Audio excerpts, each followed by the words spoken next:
This case is the Zoe Evans case. This case is a disturbing case, and some content within this video may be upsetting to some viewers. I have also put notes up on the community page about this case already, just to make you aware of what this case is about. And I will continue to do that with all the cases as they come up. So little Zoe was 9-year-old at the time of her disappearance, and she disappeared on the 11th of January 1997. And she lived with her mother Paula, her stepfather Miles Evans, and they lived on the army barracks, really, in army housing in Warminster in Wiltshire, UK. So this case has come in and out of the news over the years, really, for many different reasons. It also brings up in this case about parole, as usual, and about the sentencing of criminals that do such crimes like this.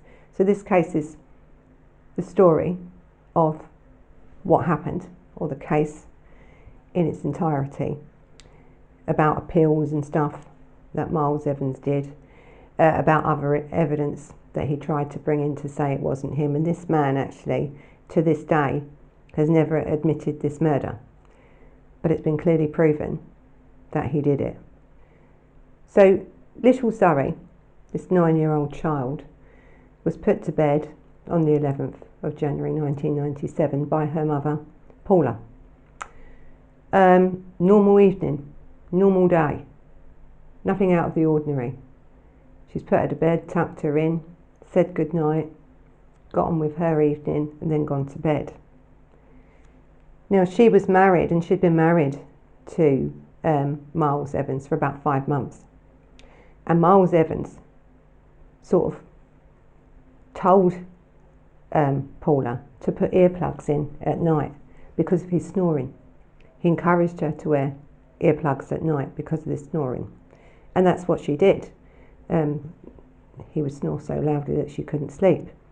So there was earplugs in, which is, you know, did he really snore? Did he just want to keep quiet? We don't know. But he actually did tell her, and she did use earplugs in the evening when she went to bed to sleep, because he says he snored. So, as always, we have now in our midst a perpetrator of children, and she didn't know. This is a clear betrayal, this case, of when a perpetrator infiltrates your life to where you believe what he's saying. This man was an army driver, worked for the army, he was enlisted in the army, and he lived, you know, in army housing with this wife and this lovely child. And everything, as far as Paula was concerned, was perfect. She had this perfect life, she had a perfect child, which he was the stepfather of, and it seemingly he came across as this loving stepfather. So on this night of the 11th, when she put this child to bed, the next morning he had got up, Evans had got up and gone to work. He'd gone to work and he made himself really quite known at work. He started to play video games with a lance corporal, a female lance corporal, in his job. He was actually quite good at video games, but on this day he lost every game, and people thought that was strange. It was like he was trying to get an alibi. He wanted people to remember that he was there. About a few hours later, after he started work, a phone call from Paula came in to say that they couldn't find little Zoe. She had gone. He came across as this caring, loving father. You know, he was distraught.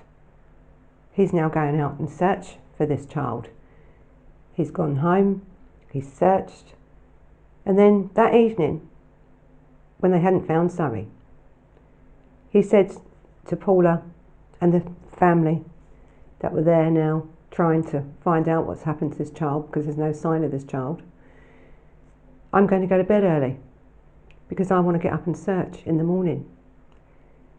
Now, for me, and I think for a lot of people, this set off some signals here, because when we look at even Mark Tydesley's case, his parents searched and they actually didn't sleep for nearly 11 weeks. So when we think about a perpetrator, we think about they're trying to, in a perpetrator like this that's in the home, that's trying to show you something that they're not. He was already showing signs that his behaviour wasn't normal. It's very difficult to go to bed. This body hasn't been found. This child hasn't been found. And whether you want to go and search all day and all night, you wouldn't sleep. You wouldn't take yourself off to bed because you want to get up, because you wouldn't be able to sleep. But he did. And he got up the next morning and he searched for Zoe, as many of them have when they've done this sort of crime. They want to be part of it. And the reason they want to be part of that search is because they want to know what evidence you've got on them. They want to know how they can redirect this case. But the police ain't stupid, and actually nor are the press when it comes to this sort of thing. Now this search, it went on for at least 6 weeks, this search. But in the meantime, Zoe's mother, Paula, and Evans, the stepfather, done an appeal to the public, as you would when a child goes missing. And we've seen many appeals, and even with Philpott's appeal, you could see that the body language and the tears and everything weren't real. And you have now behaviourists looking at this now. You have the press that now have done so many of these, even in this case, were questioning about this man. This man could not look you in the eye. This man, when you talk to behaviourists about, the science of our behaviour, your body is saying something to what's actually coming out of your mouth, the lies. And he said, I just want Zoe home so we can give her lots of cuddles and I'll buy her a puppy. Well, there was no appeal from him, really, when it come to bring, someone's got her, where is she? This girl's been taken from her bedroom. This girl's been taken in the middle of the night from her bed. There was also issues, though, with this, because after this appeal, this TV appeal out to the public for help, the police really did then clock on and think something's not right here. And actually both Paula and Miles Evans was arrested at that time, because there was too much going on. He was portraying himself as something he wasn't. You could tell by his eye movements and the closure of his eyes at certain points, and the way he was rubbing his leg to think about questions. He couldn't look at people. He had already made it quite clear that he could easily sleep.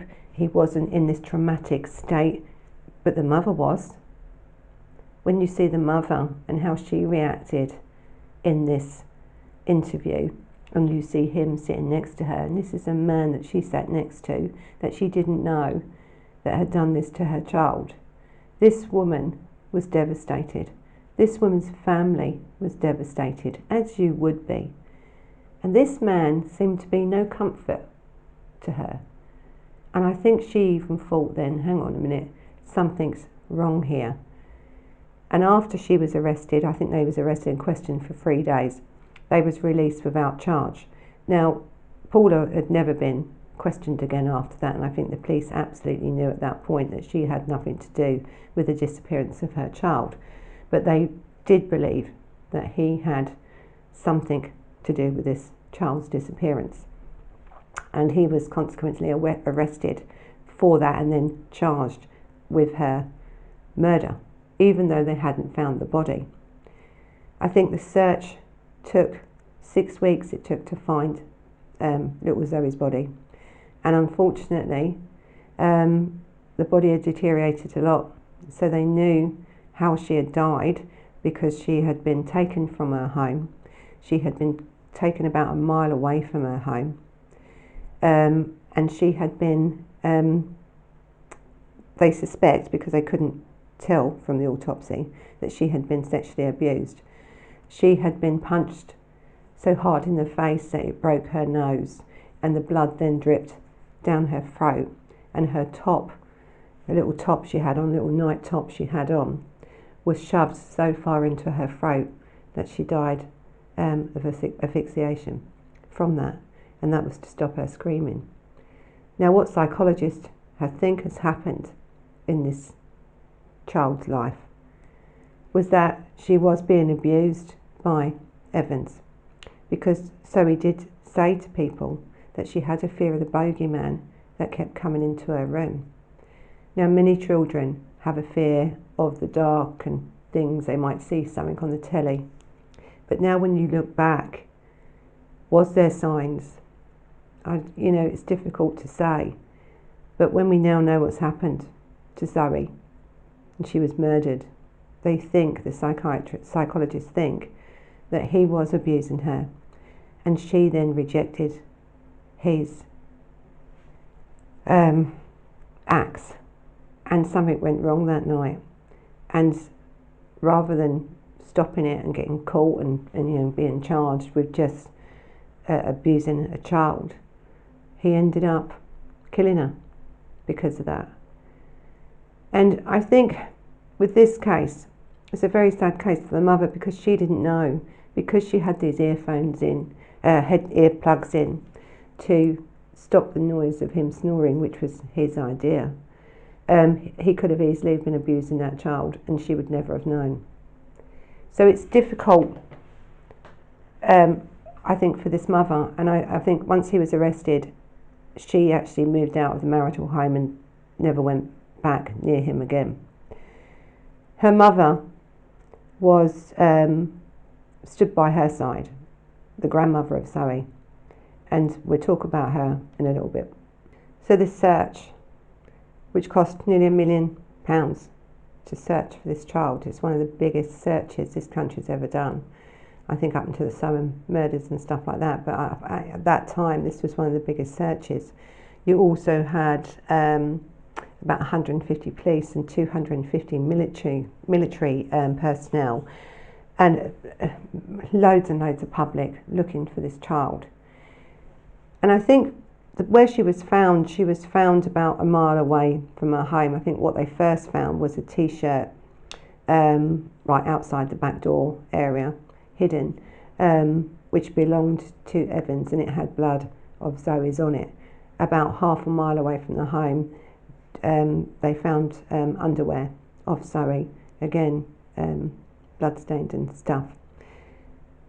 As this search continued for the 6 weeks by these people, she was finally found, again, as I said, decomposing. But this search area, a lot of searches, and we're talking about military as well here, not just police, and police do great searches when they're section by section, and so do the military.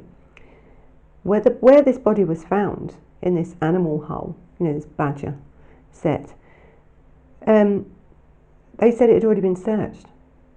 So there were questions to whether this was where she was murdered or where she was moved to, really, because it could have been human error, they could have missed it. But really, you know, when an area like that's been searched by so many professional people, I would say it's probably been moved there after that search area has been done. And again, it comes down to someone in that search team then that knew the area had been searched and then placed the body there later on, thinking it wasn't going to be searched again, but it was. As many search areas are, especially when they find underwear or something very close to that area of that child, that area would be searched again, and it was, and that's when they found Zoe's body. I think with Evans, he was charged with it, and his defence team said there was circumstantial evidence. Well, there was a blood-stained top, his top, found with her blood on it, outside the back door area, hidden outside. There was a pair of her underwear. She was killed and taken from her home, which is not the easiest thing to do, taken from her bed, She was only taken a mile away from her home, raped and murdered, really. So they think. There is now, I think, reasonable assumption that she was abused by him, and this is why she ended up being murdered by him. Things went wrong. So yes, there may have been circumstantial evidence to that, but when you have physical evidence where you have blood and you have t-shirts and you have other stuff which were his, with his DNA on it and her blood on it, yes, you know, I think there's more than circumstantial evidence. He was charged with that murder, and it took the jury, I think, 3 days to come out with a verdict of guilty. And when he was charged and sentenced, the judge said that we'll never know what happened to Zoe, because of the body was decomposing after 6 weeks. We'll never really know, but what we do know is that she would have suffered terribly at that point. So I think with Zoe's mother Paula and her grandmother really was devastated. They couldn't believe that 17 years was a lifetime sentence, you know, and this man could be out in 8 years on parole. But we're talking about 1998 when this case went to court. So the Criminal Justice Act of 2003 hadn't come in, and if it was in at that point, then they would have been able to give higher and higher sentences for that. And, you know, things changed, but it wasn't at that point in. So I think with Zoe's grandmother, she felt so devastated that she went to members of parliament. She tried everything to get this case looked at, because you have cases now, you know, after 2003, like with Ian Huntley, you know, the Soham murders that were getting 40-year minimum tariffs of 40 years. So I think what Zoe's grandmother said was that she went to Zoe's grave to apologise to her, because she tried and tried and tried to get this man a higher sentence, and she believed that a life for a life, this man should have spent the rest of his life in prison. Because how, and she's right really, because how could you reform someone like this? This man has invaded these lives of these people who entrusted him with their care and, you know, of their child. This woman was married to this man, saw no signs of this at all going on. You know, it's so difficult when you're trying to then get over this, and the grandmother didn't get over it. I think she died at 67. I think she died 2014. But really, I think she did achieve something, actually, the grandmother, because Evans was sent to prison. He was sent to Wakefield prison, and he was due for parole, I think, in 2014. He didn't get it. He didn't get it. But so I think with Evans, this Miles Evans, where he'd got these 25 years or 17 years, and he could have done just 8. It was unacceptable, actually. I think morally and legally, you know, unacceptable to the public to think that you could take a child's life and that was all you would get. He also tried to appeal his actual sentence itself, his case itself, because he's always said that he was innocent. And his defence team then put forward a couple of appeals to have his sentence overturned, to have this charge overturned. That was absolutely lost. But I think the reason the defence team did it, because for any appeal you can't just appeal because you don't like what's been done. There has to be reasons. And I think what the defence team has said, that there was evidence of other people in the area at that time. There was evidence of 2 young youths hanging around in the area at this time, and they'd been seen and putting things in hedges and stuff like this. So there were other people around at that time. But when we look at this crime, and when you look at a crime where someone is then entering your home in the middle of the night, where you know you're in army housing, so you know that the people in this home, one of them at least, would have some army training. These people, if they did take Zoe, wouldn't have known that Paula was wearing earplugs because of his snoring. The likelihood of someone coming off the street, entering your home, taking a 9-year-old child, not a baby, not a 2-year-old, a 9-year-old child, punching them in the face enough to where they are bleeding, whether that happened in the home or outside the home. But this girl would have screamed in the home. So at what point do we believe his story? And I don't believe the evidence against him was circumstantial. We have many, many predators, perpetrators like this, that never admit to their crimes. Danielle Jones, her uncle, has still never admitted to this crime at all. Never has. Still waiting to get out. Never admitted it. We've had Helen McCourt's murderer. Never admitted to his crime. But we know they did it. So I think, yes, Evans's mother, Miles Evans's mother, has always said that her son is innocent. But a lot of mothers were always saying their sons are innocent. There was evidence here in this case to prove that Miles did it. There's his body language now that's used against him as well. Grieving has a certain way of and it takes forms in people lots of different ways. Yes, you could have been nervous because you had cameras on you and that, but you are the stepfather of a 9-year-old child that's been abducted from your home, and then you go to bed early so you can get up and search. You sleep. Very unusual, that in itself. That in itself would have made my senses go really high, just that alone.